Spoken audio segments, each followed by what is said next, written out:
Howdy, campers. So, been kind of busy the last couple of days with some changes on the farm.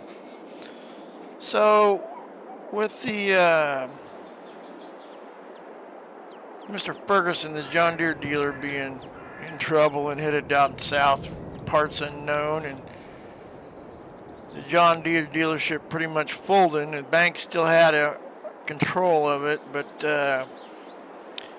they kind of sold. Well, they did sell. I don't know how to describe it. They didn't just sell it, but they gave the dealership back to John Deere and invited a Cat IH dealer in. So there's now a Caterpillar International or Case International Harvester Claas dealer in town.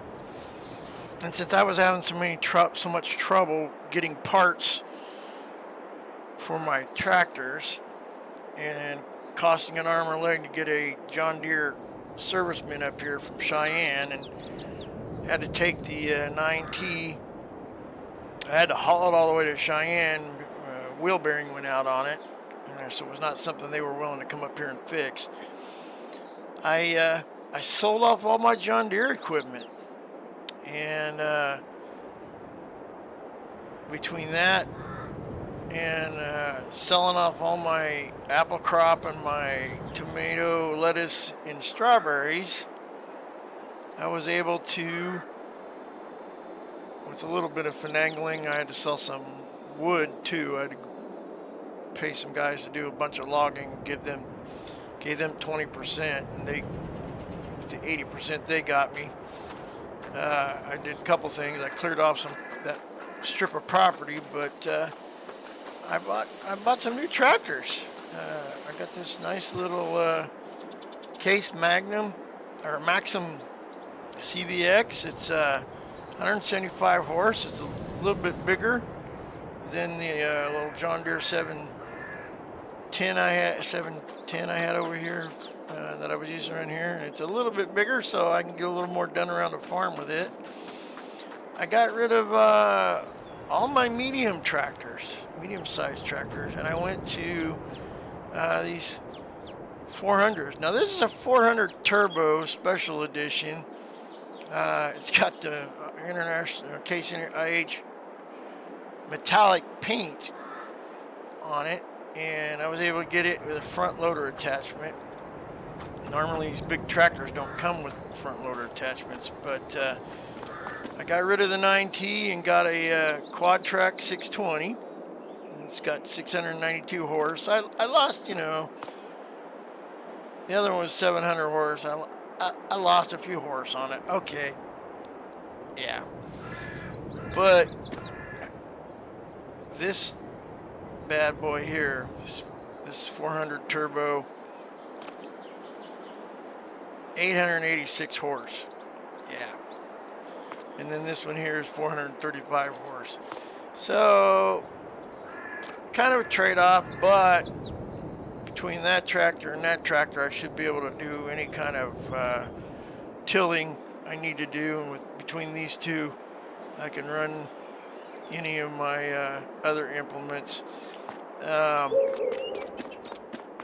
The Reaper, which is Reaper 2000, we repainted it. This is really an Axiflow 9520 that was heavily modified with different track and tires in a larger bin. The meat and bones of it is the same, but they put a bigger engine in it. The 9550, I think is what it is. Axiflow 2022. I think it's 800 and some horse. This is almost 2,50 horse. They put a turbo on this thing to give it some more power, so we can run them bigger headers without draining the power and affecting the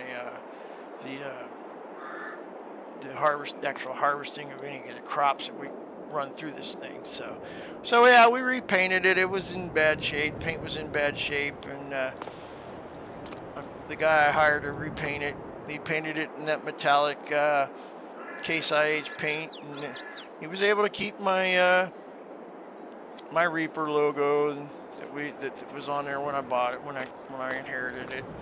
I got rid of the big cotton harvester that we had. Again, I hadn't even used it yet, but I knew I was going to run into problems with parts again, just like my other one. So I sold it off. I made a little money on it, and I was able to buy this outright with the money I had from selling that, and use that extra to buy this plus one of the tractors.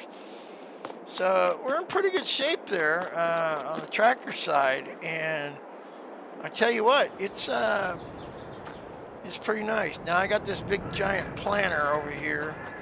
I'm going to go ahead and sell it. I've got a buyer for it. Down in the Cheyenne area. He's going to come up and look at it.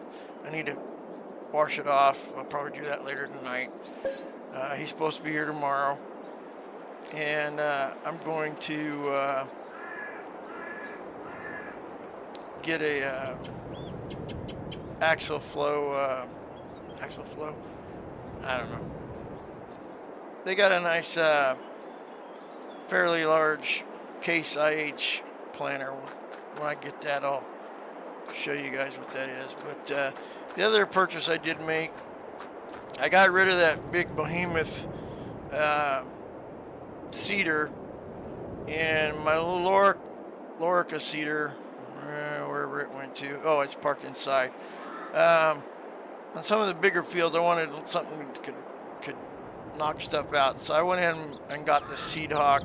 It's used, but it was in really good shape. We put all new tines on it. Yeah, I'm still getting calls for volunteer fire department. I'm not taking any calls today, guys.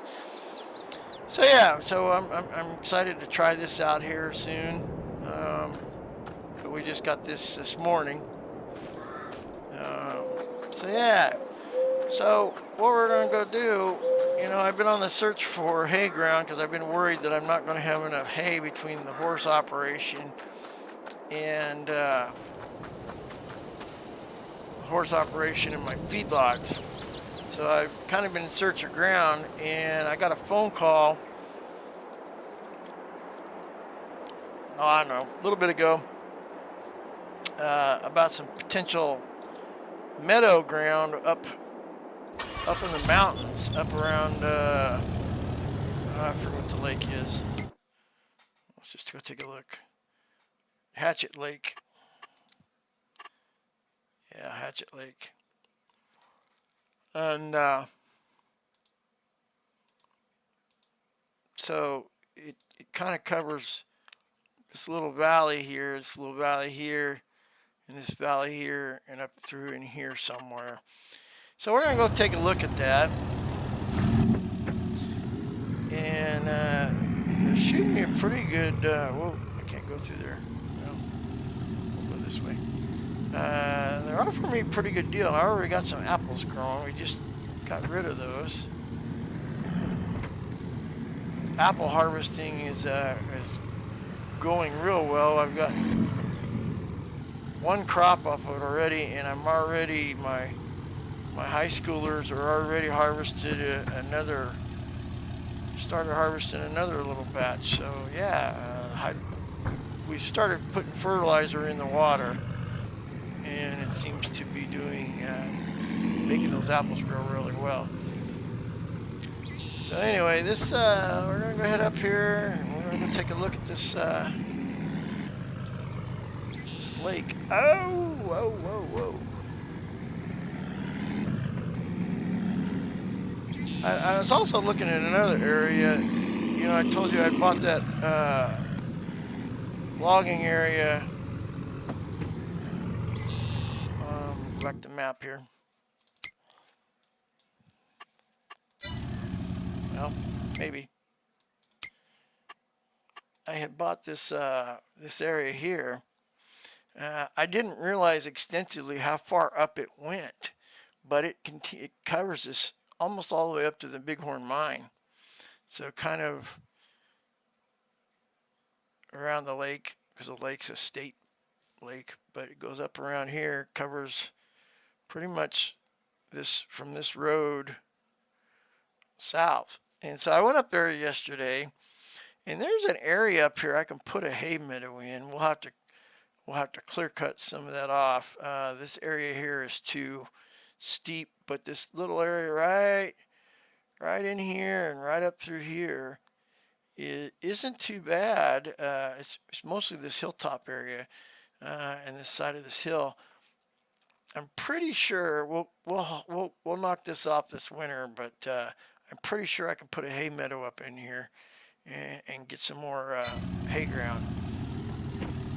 My poplar is growing really well, as you can see.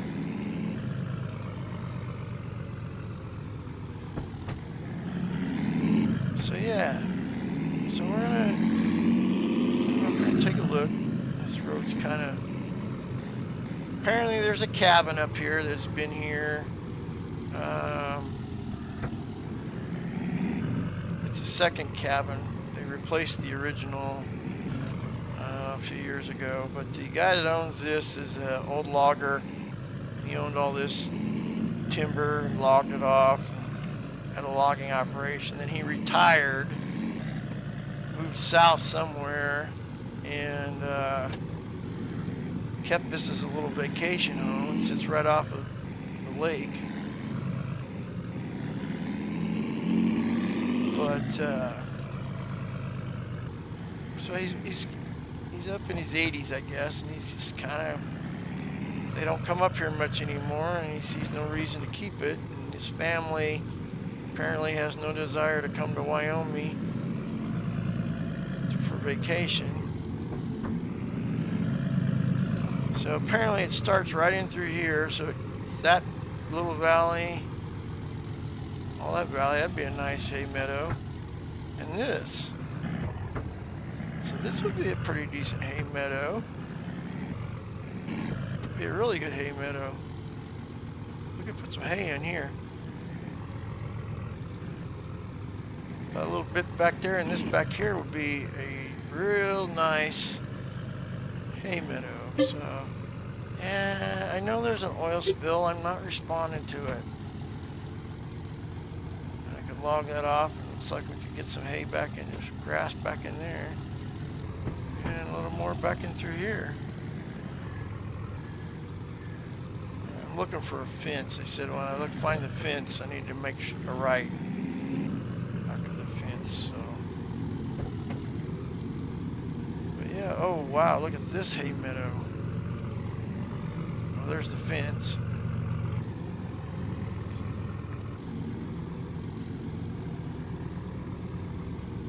I'll follow that, but this valley here is included. So wow. Yeah. Okay. It's almost 400,000 for it, which I don't have, but I'll cut him a deal and hire my loggers. Okay, so this is McKinley State Park. Apparently they were here.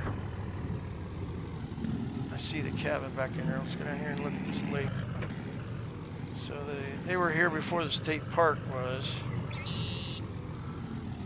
A little dock and a lake. Alright, well, that's kind of pretty. Let's go see what this cabin looks like. Come up here for a weekend in a cabin. Whoa. Mailbox. Garage. Okay, so that's a garage, not a cabin. Okay. Oh, this isn't a cabin. It's a small little house.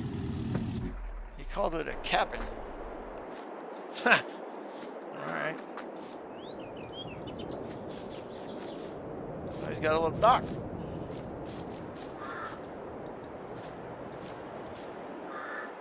Huh. He's Got his own little private dock here. I don't see any kind of boat or anything, but maybe they did some fishing. It's got a well, so it's got well water. A little shed. This thing locked? Nope. Just a little storage shed, maybe for a lawnmower.